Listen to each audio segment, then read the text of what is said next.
email, text, and some other places on the digital side where we can raise into. So we're looking at about 670,000 there.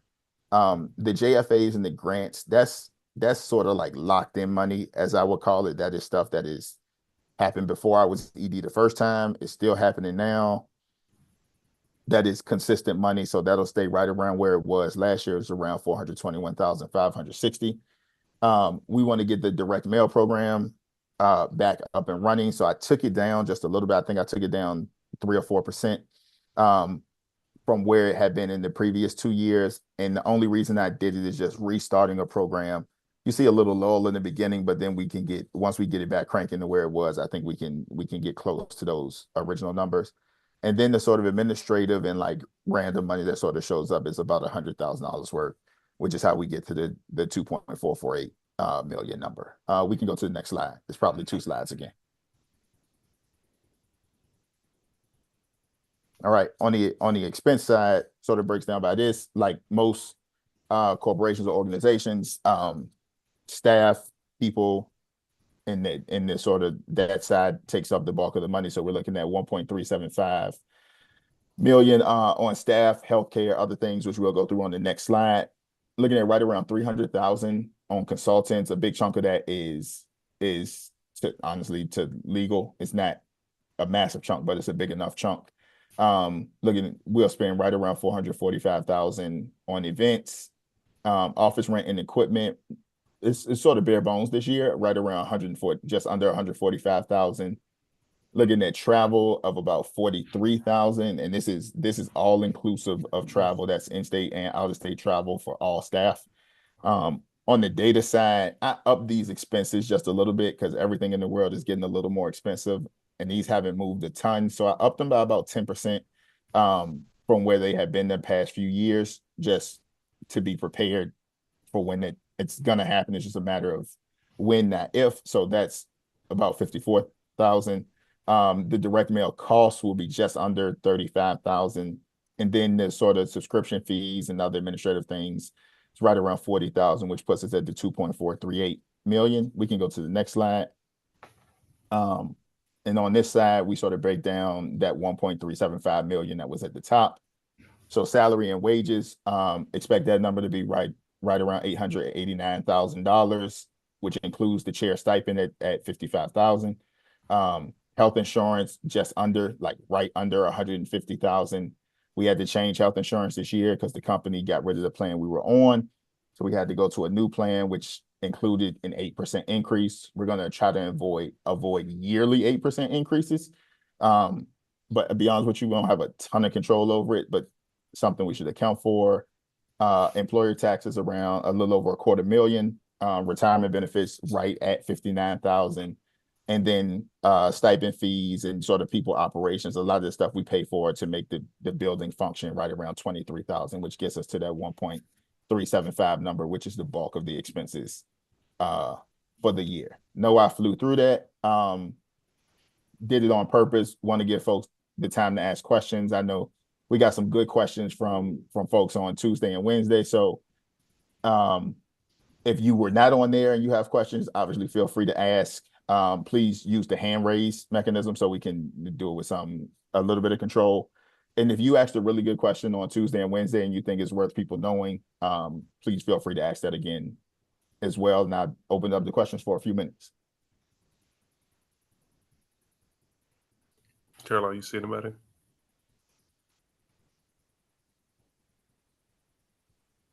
Nope. No hands. All right. All right. Beautiful. Thank y'all. I'll make a motion to adopt the budget. I'll second. There's a motion and a second to adopt the budget. All those in favor express by saying aye. Aye. Aye. Aye. Those opposed? Let the record show Harry is the only one that voted against the budget. No, I'm just joking. Thank you all for that. And thank you, Chris, for walking us through that. And if you all have any questions that you just didn't want to ask in front of everyone else for whatever reason, I know Chris is available to make sure that you get answers to their questions. Please call because if it you may be have something those. that will make us better. Chris, do you have any department updates or the staff, any member of the staff Well, want I'm to gonna be share honest with anything? you.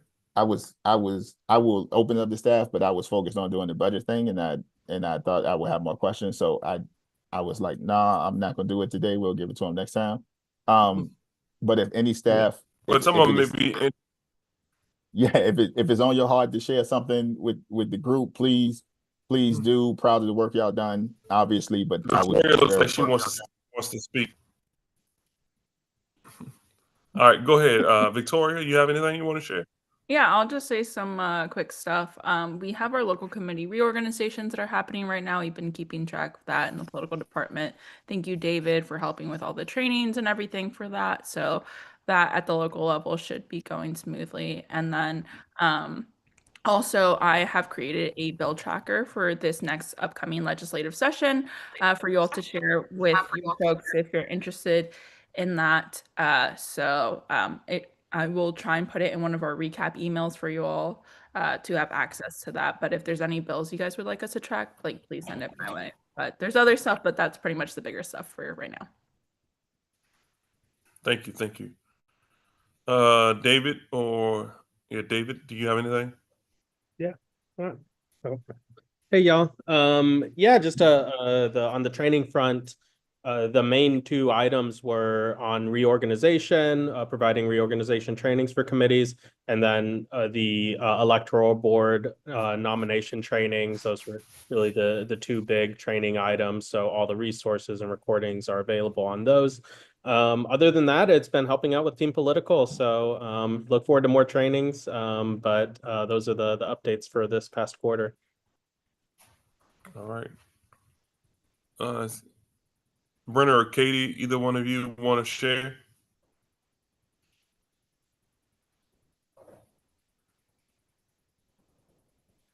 Not a whole lot here on this front, but a lot of people are anxiously waiting the 26 vote history information, which will probably be around in February or March, unfortunately. But we'll anticipating that.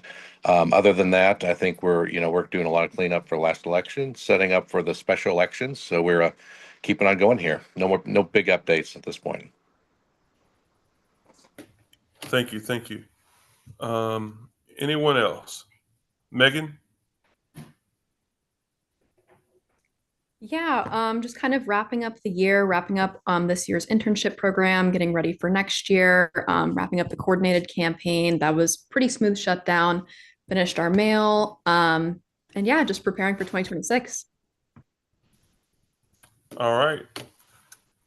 Thank you, everybody. Thank you to the team for their updates. And now we'll move to Abby Easter with the Treasurer's Report.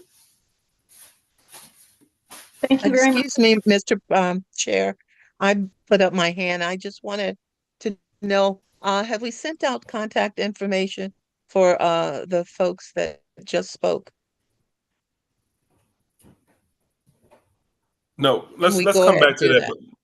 But yeah, let's come back to that. We'll make sure we do that. But yeah, we'll make sure we do that. Alexis' hand is up. Hold on, and hold on 2 seconds. Alexis, you have something? Yes, I just had a quick question for Brenner, if that's okay, Yes. Mr. Chair. Yeah, go for it. I know in the past, after special elections, candidate campaigns have had access to the party run, I guess participants who participated in the party run process. Is that going to continue to be the case? Can you repeat that again?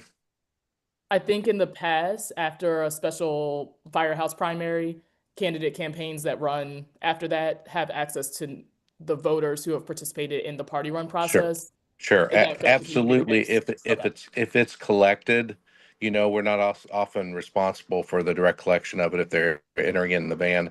But if that's the case, certainly we'd allow that, and that would be available to the winning candidate for sure. They should be available to whoever still has van, and then it just won't be available day of. day of, there's a whole separate van committee that everyone will be using to check people in, tagging with an activist code, and then that activist code is shared with any relevant committees.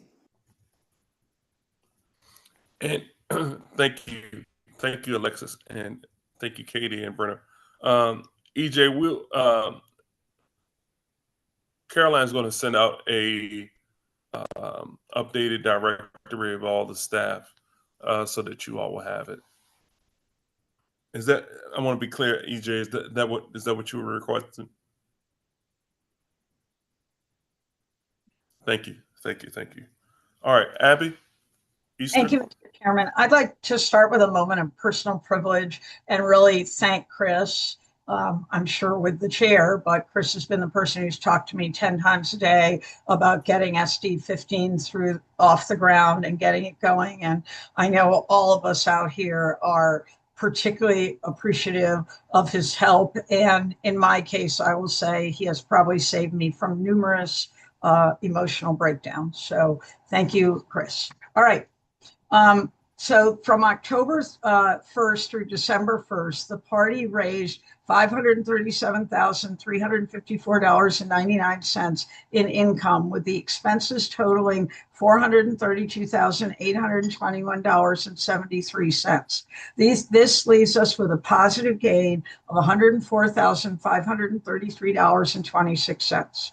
Digital and direct mail services made up a significant portion of the income we've received this quarter. A large part of that program has been focused on digital fundraising, generating a sizable amount of our total income. As usual, thank goodness for van purchases, which accounted for a lot of our revenue.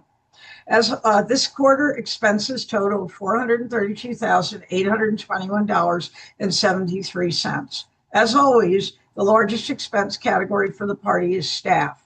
This includes, as you can imagine, payroll costs, payroll taxes, healthcare costs, and retirement benefits, all of which we're proud to offer our staff.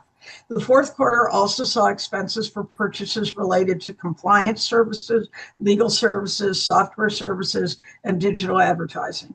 The DPVA has approximately $510,205.51 in cash on hand. We're happy to report that the financial state of the party is looking really good heading into 2026. Mr. Chairman, I will submit my report for audit. Thank you. Thank you, Madam Chair. And with that, anybody have any questions for Abby? None? Not one? All right. Not necessarily to encourage questions, really. All right. Thank you, Abby. And the general business is going to be a lot of one thing, I think. And Mark is going to lead us in that conversation. Mark, are you there? Yep. I think you can see me, maybe. Can you hear me? Go ahead, Mark. All right. So I guess the main conversation that we have right now is, obviously everybody knows that reorganization. I don't know.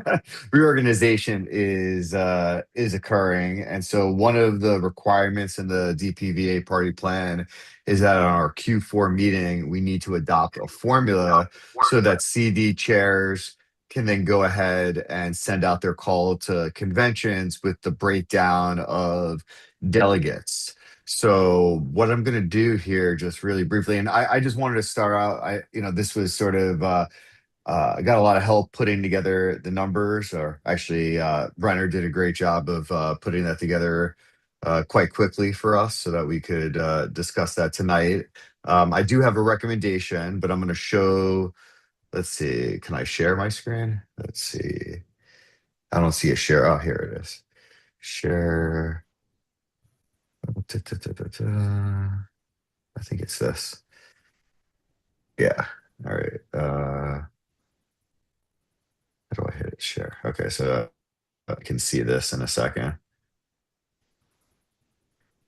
So it's kind of small. Let me see if I can blow that up a little bit here. So these are the different formulas that we have. Hold on, let me see if I can't before I do this. I need to open up another window too so I can talk to it. All right, so let me blow that back up so everybody can see. And so the various formulas, just to sort of recap, Formula A is basically the equal weights given to population, average Democratic vote in the most recent election for governor, U.S. senator, and U.S. president. Formula B gives equal weight to population and average Democratic vote in the most recent elections for governor, lieutenant governor, and attorney general. Formula C gives equal weight to the Democratic vote in the most recent elections for governor, U.S. senator, and U.S. president, but no population component. And then Formula D is equal weight to the Democratic vote in the most recent elections for governor, lieutenant governor, and attorney general, and no population component is part of that. So I know that this is typically like when we do, state conventions, like this is a topic that gets a lot of discussion because it does impact things in a much different way. Like this is not like putting congressional districts against each other and who gets more representation at the state level. This is more to do with individual CDs. So when looking at this, my recommendation is that we should go with Formula B because the statewide constitutional races, governor, lieutenant governor, attorney general, typically serve as the most consistent measure of the state Democratic Party's strength outside of the presidential year cycle.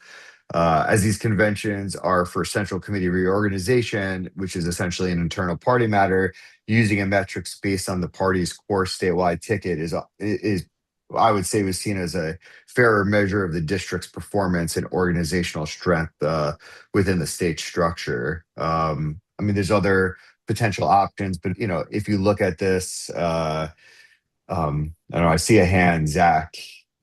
Yeah, I'm confused why we're talking about this in the context of the breakdown between CDs, since we're not having we're not having a state convention, correct? We're having a CD convention, but according to what is going to matter is the breakdown. So what's going to matter is going to be the breakdown within the CD of like these formulas are going to dramatically alter the breakdown within the CD. And like I don't know if I missed this spreadsheet when it came out, or did it come out or whatever, but like it seems like the thing we need to know is how it breaks down within the counties within our CD, because hold on, let me explain that. So like we're not going to break down as a state party, we're not going to break down what this breakdown would be. Like for instance, your district, we're not going to break it down by the individual counties. That's going to be up to you all as CD chairs to decide how you want to break this out. How you want to. There's not a tab, like the third tab on here isn't the breakdown by counties. Let me see. I don't know. Did we do that? I don't believe so. CD. So what is CD locality? I think this is just leftover for. Is this it? Is Brenner still on? Is that what you did? Yeah. Hit the tab. Okay. CD local. Sorry. Yeah. So if you look at this, yes, that's correct. Okay. Can you paste that in the chat so we can all just because I'm sure what I want to look at and what Alexis or whoever wants to look at is going to be completely different. Can we just paste the link in the chat? I don't know. Is it restricted access, Brenner, or is anybody can go in there and just? No, we can drop the link in. Okay. I think this might be. Are you doing it, Brenner, or do you? I'm trying. Okay. I think I should be able to.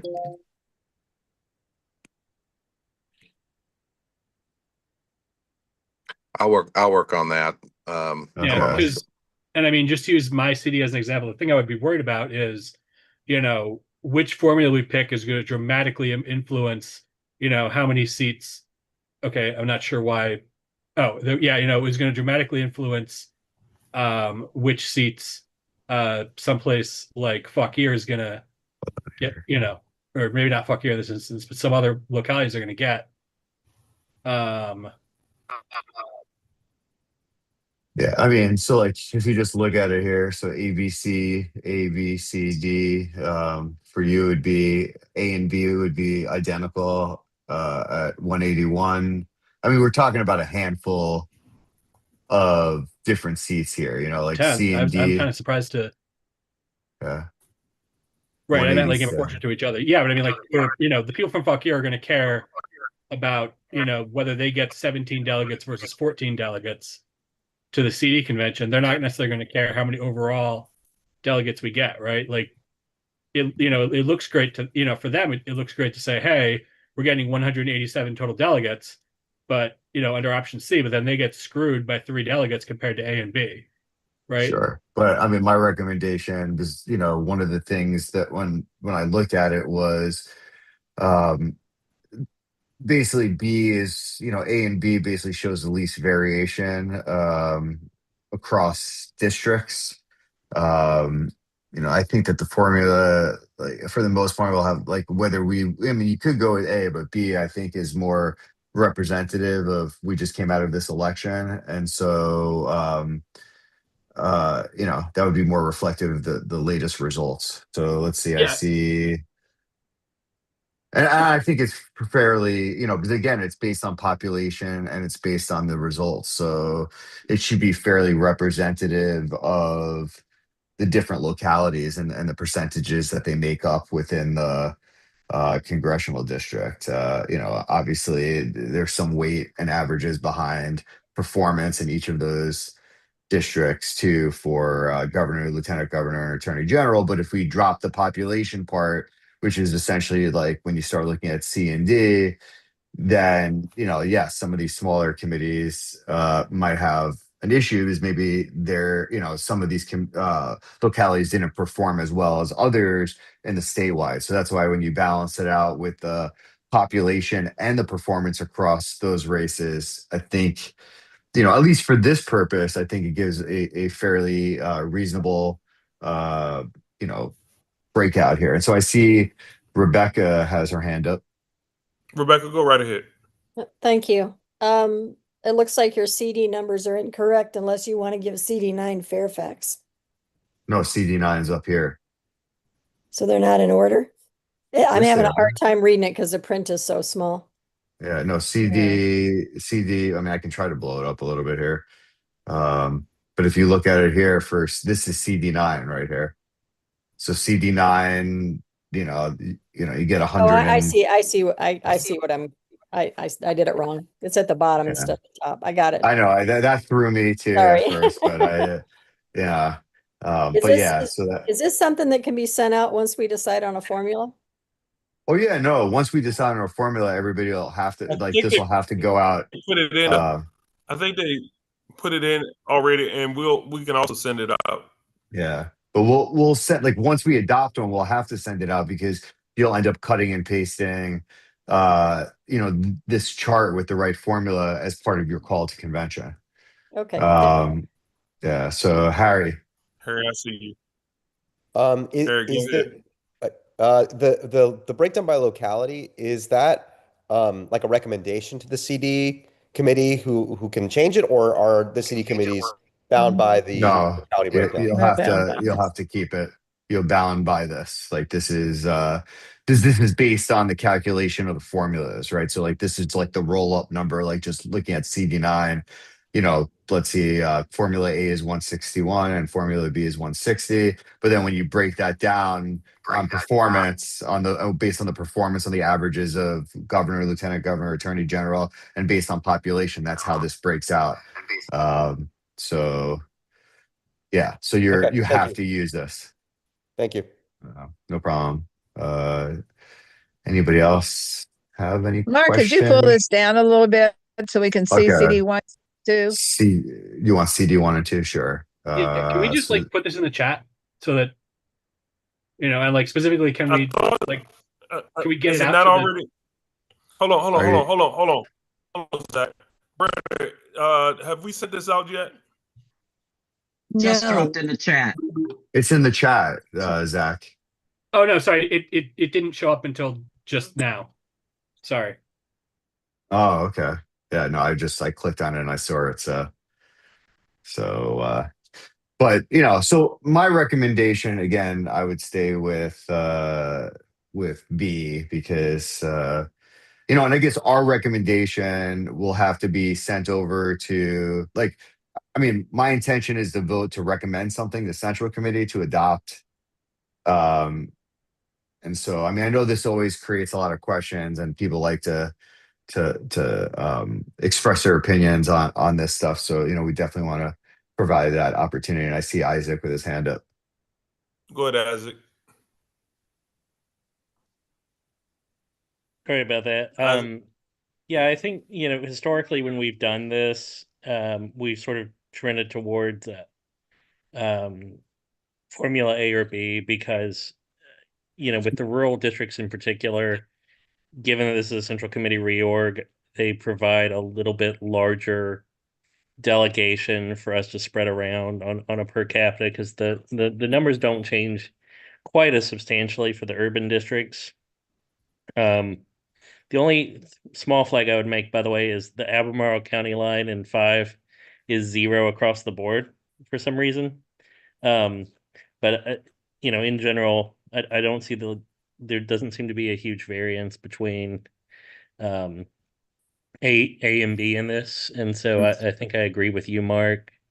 That B is really not that noticeably different from A in this context, and that's probably one of the two formulas we should consider in this construct. I don't think C or D is palatable because it leaves some localities with no representation whatsoever in the CD committee reorg process. Mark, yes, I have 2 questions for Mark. Mark, can you repeat for Formula A, what's included within it? Sure. Formula A is the equal weights given to population and then the average Democratic vote in the most recent elections for governor, U.S. senator, and U.S. president. Versus B, which is the exact same thing, equal weight to population, but that's pretty much the statewide ticket that we just voted on last, recently. So it's governor, lieutenant governor, and attorney general.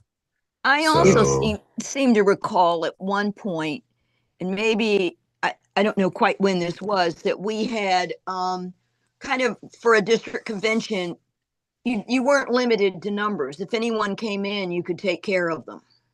So if there's openings, that's going to be something that you all will be able to deal with in your call to convention on how you fill openings. So if people, if you don't get as many people to file, then yes, you can fill some of those, based on your call. But what you're saying then is you couldn't go over those numbers. No, you can't go over the numbers allocated, but it's possible that you're never, let's just say like Albemarle here, like you're not able to fill, let's say 31, you only fill 30, and somebody else from a different locality shows up and wants to get in.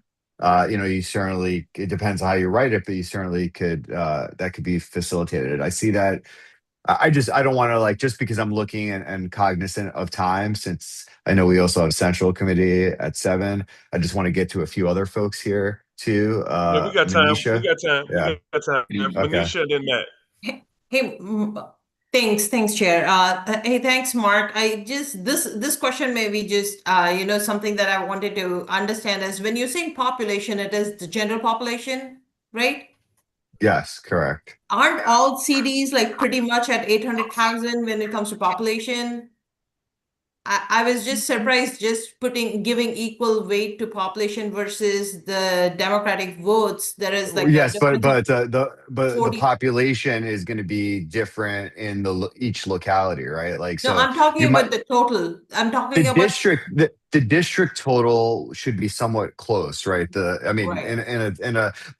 As you break it down to county and cities, some districts might only have 1 or 2 counties or cities. Others might have like 10 or 15. So those will balance out a little bit differently and Right. give a little bit. Yeah. I understand that. I'm not talking, talking about the total. So there is like a difference of 40 delegates as soon as you put population in the mix between the formula A and B and C and D. Once you for delegation, I'm just looking at seat 11. So it's Okay. almost a difference of over 40 delegates. So not sure I'm tracking that. The It's because we're population giving, yeah, it's equal weight to the population, but population is the same everywhere. But you know, but um, obviously your performance, I'm guessing, up in your area is going to be better than some other areas in terms of, governor, right. lieutenant governor, and attorney general. So that's why, And if we any don't other take into elections. account population, then, obviously you would get a lot more delegates because it would be just based on performance versus, and not, in some ways that would penalize some of the more rural counties. But this is not as significant when you think about it as how we usually have this discussion for state conventions, because it's all somewhat proportional, right? Like you're gonna, you know, you're still gonna go ahead. Sorry. I see Matt with his hand up. Sorry. Let me get to him. Okay, yeah. Have we always had Matt, this? Matt, go ahead, and then Alexis. Okay, have we always had this apportionment breakdown for Fairfax and Prince William magisterial districts before? Because I saw those on the other two tabs. We did. Oh yeah. Can you hear me? Mhm. I don't know if I'm on. I hear you. Okay. Yeah. We can hear you. Yeah. This is Brenner. We've done it because they've asked for it in Fairfax and Prince William, because the magisterial districts are pretty much like localities for them in terms of how they organize it. So they like that further breakdown. We've never been asked, but could do it for other localities would they need it, but it's typically only needed in there. Okay, and just one follow up to that: could we put the actual names of the magisterial districts on there? I'm not sure which ones bridge, which ones in the ABSCO. We can. I didn't know All at the time when I did it, and that's not a way I calculate it, but certainly we could do that. I appreciate it. Thank you. I often have that cheat sheet taped to the side of my computer. All right. Let's see, Alexis. Thank you, Mr. Chair. Just a quick question. I guess a clarifying question. We're making a recommendation tonight, but it's possible that we wouldn't act on this. Like I'm curious how the redistricting timeline overlays with our reorganization. Like are we thinking we might vote on this and then have another friendly Democratic argument about a formula in a few months? So, I mean, my 2 cents is that it's still up in the air. We don't really have a firm timeline.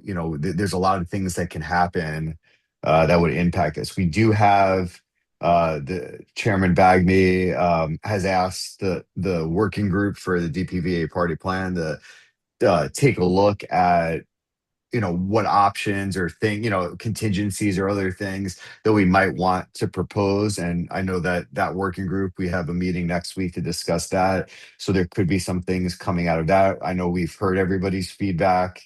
And we're there's a lot of different opinions on how to proceed. So, we're going to have that conversation if need be. We could definitely adjust things, but right now we have to stick to what's in the party plan, and the party plan says that in Q4 we need to adopt this. So we have no choice but to do that today. Does that answer?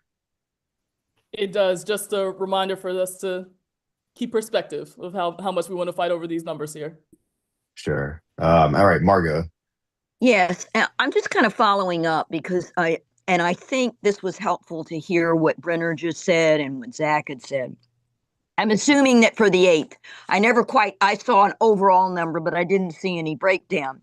But I'm assuming for the 8th, for Fairfax, that's the issue, that would be broken down into magisterial districts that are in the 8th. some of them are magisterial districts that are shared with another congressional district too. So I just wanted to make sure that that's, am I saying this the right way or am I off track? I think if you're saying what you see there is within that congressional district and the portion within that county. So those breakdowns, if it says the 8th in Fairfax, it's only the part of the magisterial district in the 8th and in Fairfax. Right. I just wanted to be sure about that because this is kind of small print, hard to see. And I know that under CD8, there's no Bedford County. So I'm looking above that, but I see Fairfax County and I don't see it broken out there. Yeah. Well, maybe with the new redistricting, Bedford can be moved into the area.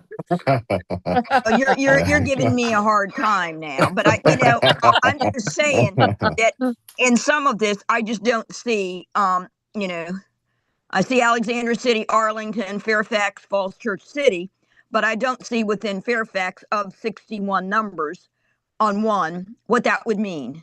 That's all I'm saying. Okay. Yeah, and feel free.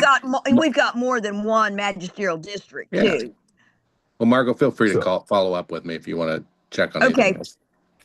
Okay. Thank you so much. All right. All right. So with that said, does anybody want to make? Oh, go ahead. Hold on. Before you do that, Mark, any additional questions? All right. So I think Alexis touched on this, and some of you all are seeing in your newsfeed that the Supreme Court has opined on Texas, and a lot of what we are doing here in Virginia is triggered. We are using these other states as triggers. Like we would not be doing this redistricting if these other states weren't listening to Trump. And so there are so many variables before us. But as Mark, I think, mentioned, what we have to do is continue on as if we're not redistricting until possibly we do. And that's going to be at least April, I suspect, before we know where exactly we are with that. And so I think it's best practice. It's best for us to continue on through this process to make sure that we are moving forward and keeping the local committees, the CDs, and everything else moving forward so that we can have a crisp process. Now, if we have to pivot, we will make adjustments, and I think we can make a team effort to make these adjustments. But for now, this is what we have. And Mark, do you have anything else? I mean, sorry, Margot. Okay, I will call Brenner and or Mark on my issue, but I just want to ask, Mr. Chairman, if it would be possible after tonight's meeting with the Central Committee that something be sent out with regard to what you just said, kind of hang tight. This is why we're doing this. There are so many variables that play into it, but we had, as Mark just mentioned, requirement in the party plan to adopt this formula at this meeting tonight. But I just want to make sure there are going to be some people that won't come, and I want something to come across their inbox so that they can see what was done at the Central Committee meeting and voted on. Margot, I would prefer not, and I would make myself available and make you available and make Chris available to call anyone that wants to talk through it. But I would prefer not to put anything in documentation. Again, this stuff is stuff that's going before the Supreme Court and going before many other courts. And this is going to be a long legal process that I would prefer not to put as much in writing associated to what we're thinking. But I do want folks to Well, I understand appreciate you that thinking we are through that. thinking about it. We have some unusual personalities in the Democratic Party who become very demanding and aggressive and can be nasty. So, but I understand. Yeah. So, and I would just add that just for everybody, I mean, I'm tried to give somebody, I've created a little timeline, and I actually also like spent some time. I'm not going to share that right now, but I'll share it with staff. And if they feel like it's useful, then they can send it out. But I did develop a guide for CD chairs with like some templates and other stuff that might be helpful for you all when like a checklist and other stuff as you go through trying to start up these reorganizations and issuing calls to caucus. But if you see the timeline, we have two concurrent processes happening right now: local committee reorganizations, which is well underway, and then central committee reorganization. So tonight would be step one: adopt a framework. Local caucuses would then happen sometime between December of 2025 and February of 2026. And then CD conventions could be February, March, because it has to happen in Q1. And then before the Q1 meeting, the CD committees would then also elect 4 additional members, which would be 3 local and 1 general assembly person. And we could certainly talk more about that if folks have questions. I know a lot of us have been through this process before, but the step one would be issuing the call to convention so that localities can then start holding local caucuses to elect folks. But I'm happy to share anything. I'll share this stuff with staff that I came up with because I want them to just to vet it, make sure I'm right on all this stuff. But I tried to be somewhat helpful, and hopefully it'll help folks that are not as familiar with the process. But with that said, like, does anybody want to make a motion on the formulas? I see. Well, Go let me ahead. say this real quick. Rebecca, go ahead, and then I'll close this out. Oh, Go ahead, Rebecca. I didn't have a question. I actually wanted to make a motion for Formula B. Okay. All right. Is there a second? Second. Who was that? That's second. Susan. Okay. There's a Susan motion by Hepburn. Rebecca and a second by Susan. All those in favor express by saying aye. Aye. Aye. Aye. Those opposed have the same right. All right. We will get that out, and Marco, we will work. We'll talk tomorrow to figure out what sort of communication we can put out to everybody to make it clear the actions that we're taking and the sort of timeline we have before us, with a sort of asterisk to express the challenges that are before us. Yeah. All right. That sounds great. I really appreciate it. And Everybody I good with just, that? I know that we're closing out, but I do want to say thank you again to Brenner for all of his help. Thanks to Victoria. I mean, she's been very helpful, and we're very, there's a lot of things going on right now. This is definitely a busy time of the year, so we definitely appreciate everyone's help. All right. And with that, we will adjourn. Is there anyone else have any announcements or a movement to adjourn? Motion to adjourn. Second. Movement. There's a motion and a second. All those in favor express by saying aye. Aye. Those opposed will be here by themselves. Is there a separate Zoom for Central right now? Is that just bringing them all into here? Yes, there's a separate Okay. Zoom you should have. Okay, cool. Do you see it? Yeah.